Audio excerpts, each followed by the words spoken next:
El Malick Ndiaye wax na nit ku baax la moom. d'accord léegi après ñu kii waat Babou. alors donc ñu dem ci waaw El réunion Malick Pastef bu sànq Ndiaye dafa mel El Malick Ndiaye wax na. waaw ci réunion bi liñ ci mën a retenir pour l'instant concernant réunion bi nga xam ne moo amoon parce que y a beaucoup d'informations yoo xamante ni jot na ci waa ci ñenn ñi di wax yow voilà éventuelle démission et tout mais li ñu mën a retenir ci information yu dëgër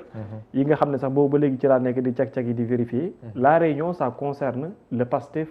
ak son congrès ak tamit l'avenir de PASTEF lu weesu la candidature de Ousmane Sonko aussi pour renouvellement li nga xamante ni moo di bureau politique wala président bu PASTEF bi nga xam ne le 6 juin prochain ci seen congrès bi donc la fas yéene ñëwee mais doolu lay ko ne si également aussi ki nga xam moom moo nekk El Hadji Malick Ndiaye moom si jëm moom bokk ci ñi nga xam ne di vice président bu PASTEF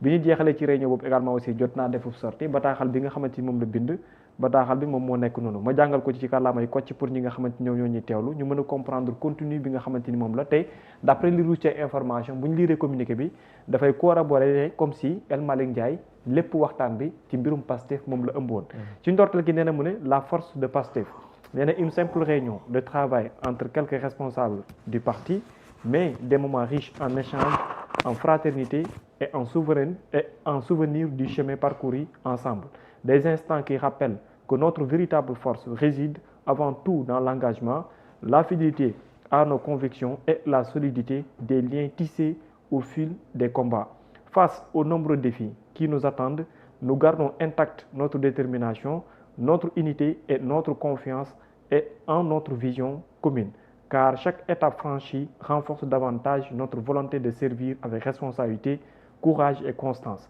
Au-delà des épreuves, de belles perspectives se dessinent pour notre pays et notre projet collectif.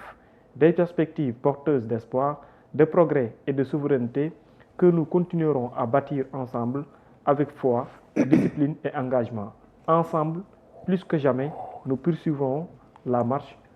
menée #50 ans maanaam Pastef 50 ans au pouvoir ci kàllaamay ko ci mu bëgg a wax ne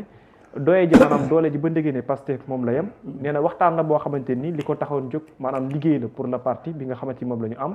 sikku ko ci seen biir ak ay quelques responsables yoo xamante ni ci parti politique bi la ñu bokkee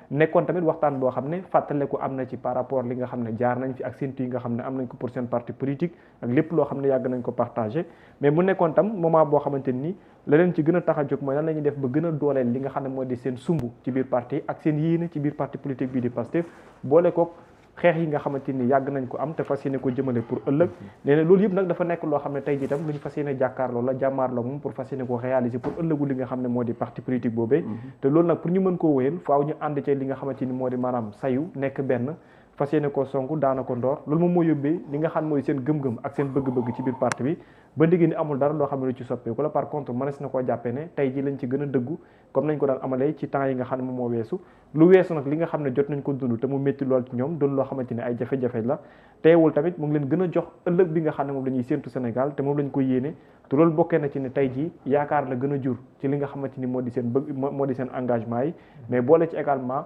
sayu bi nga xam ne dinañ ko def pour gën a dooleel Sénégal de sorte que moom ëllëg boo xam ne gu mucc ay moom lay doon te loolu yëpp duñ ci wéet benn yoon ndax ñoom ñoo ko fas yéene bokk defandoor ko ndoor réussir ko ensemble mu nekk dox boo xam ne ñoom seen biir daal ñoo ko fas yéene bokk ba su ko defee daal ñu mën a def ci nguur lu tolloog minimum juróom fukki at mooy Babou dama lay laaj balaa ngay jox doyen Eli waay tey dañoo gis bi ñu annoncé réunion bi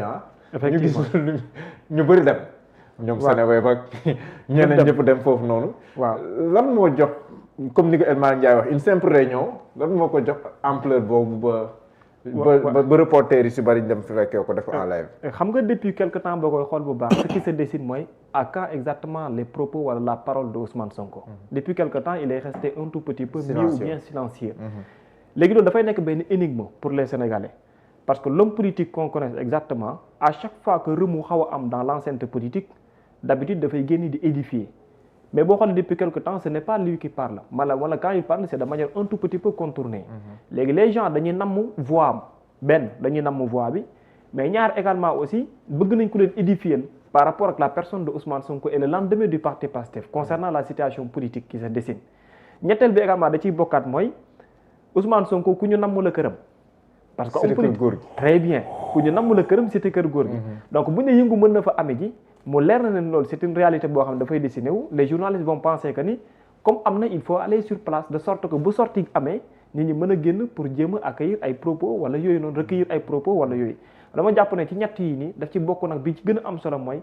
namel bi nga xamante ni ñi nekk dans l'enceinte politique namm nañ ko trop pour mu wax wala peut-être pour ñu mën koo tegi gët mooy li gën a woote wàllu ko beneen bi aussi maa ngi koy wax sànq dama naan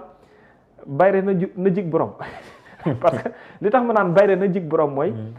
waxuma la mais bu fekkoon du ko bind ci page am kese la leneen lay doon par contre l'information est venue d'ailleurs même bu bokkul moom ci biir page bi nga xam ne moom la amee kon soo gisee nit ñi accordé ko benn importance bi parce que enjeu bi moom moo tax ndax imaginez ku bind barki démb ne da ngay def congrès nga woote ne ibbi nañ pour élection yi ñi teg ci ay quelques heures après nga ne da ci woote waa réunion pour ñi gën a sëkk parti parce que buñ ne ñi gën a kawe ci biir parti bi mu ngi waxtaan ak ñoom donc réellement ça doit être quelque chose qui concerne le parti politique léegi bi loolu amee nag daane moo gën a attirer attention journalistes yi parce que dañuy yaakaar ne ce qui va sortir ça va réellement concerner de la politique alors que ñun dañuy gën a alimenter fu mu toll nii politique moom lay doon compte tenu ce qui se passe dans la coalition Diomaye et surtout également aussi ce qui se passe actuellement au sein de Pastef également aussi. mais leeralu El Malick Ndiaye il n'est plus SNCOM de Pastef. avant lui c'est Amadou Ba. waaw Amadou Ba mooy SNCOM Pastef. Amadou Ba mais leeral bi est-ce que mën leen ko méngale rumeur yi daw tey. waaw xam nga Madiambal dafa bind Madiambal moo njëkk a bind ne Ousmane Sonko woote na réunion ak ñi nga xam ne ñoo gën a kawe ci Pastef daf leen di yëgal ne dafay démissionner parce que dafa am ku ñuy jàpp tey ci mbir moo xam ne dafa doy waar te moom dafa jàpp ne mbir ma ña ko jàpp mbirum complot la bu jëm si ci moom te boobu le président Bassirou Diomaye Diakhar Faye génnu ci loolu la Madiambal bind bu mu bindee loolu avant sax muy noppi ci la Amadou Ba également loolu am na lu ko jiitu. Amadou Ba tam tomb la. Amadou Ba bind na parce que Amadou Ba moom moo njëkk a bind ne xam nga Amadou Ba nag moom kàddu mi pour nga mën ko wax fii. dafay Amadou Ba SNCOM bu passé. Amadou Ba SNCOM waaw moom kàddu yi muy utiliser. waaw donc mën nga ko dem si wolof directement. très bien parce que moom dafa ne du coïncidence Amadou Ba nee na du coïncidence fausse lettre bi nga xamante ni dafa annoncé démission benn militant anonyme ak derrière également aussi jambalerie en cours. maanaam jàmbale très bien exactement waaw nee na mu ne quelqu'un waaw entre parenthèses waaw maanaam am na ko waxul dëgg daal nee na am na ko waxul dëgg te loolu également aussi moom moo indi pour susciter une plainte en diffamation afin d'asseoir sa demande d'asile politique là il s'adresse à Madiambal Diagne maanaam daal dafa bëgg a wedd li Madiambal Diagne dafa bëgg a weddi ne li mu bëgg a wax fii mooy que ne Madiambal li mu wax wuute na ak li nekk léegi mbirum El Malick bi également bu génnee waxee nii c'est pour édifier réellement information bu ñu bari téye ne waxtaan bi c'est catégorique wala à 100% politique et ça concerne le parti Pastef à rappeler que ne ci information yi comme ni nga ko waxee Ayib Daffé moo fa nekkoon soxna Yacine Fall El Hadji Malick Ndiaye et quand on parle de ces profils seulement pour ne citer que ces trois là Birame Souleye Diop également aussi mu ngi fa woon ci li ñu wax donc pour ne citer que ces quatre profils quand ils font face à Ousmane Sonko et que mu nekk cité kër góor gi ça doit être forcément politique parce que Ousmane Sonko moom comme ci li mu gëm ak ci li muy wax mooy que ne foo xamante ni pour mu nekk fa liggéey administration moo ko fa tax pour du fa defee politique donc s'il appelle dans le sens politique mënul dem siège ba donc peut-être këram la ko defee parce qu'il est libre de faire de la politique là-bas aussi jërëjëf Babou kon mën nga dem ak doyen alors doyen yow laaj bi ma lay jagleel mooy d'abord ni xibaar yi dawee mbambu foofu noonu mais tamit sorti El Malick ci li mu bind nii à l'issue de cette rencontre là lan lañ ci mën a téye ak waxtu yi ñu toll nii tembe politique bi ni mu yëngoo ak Pastef aussi ni mu nekkee au cœur sans pour autant que son président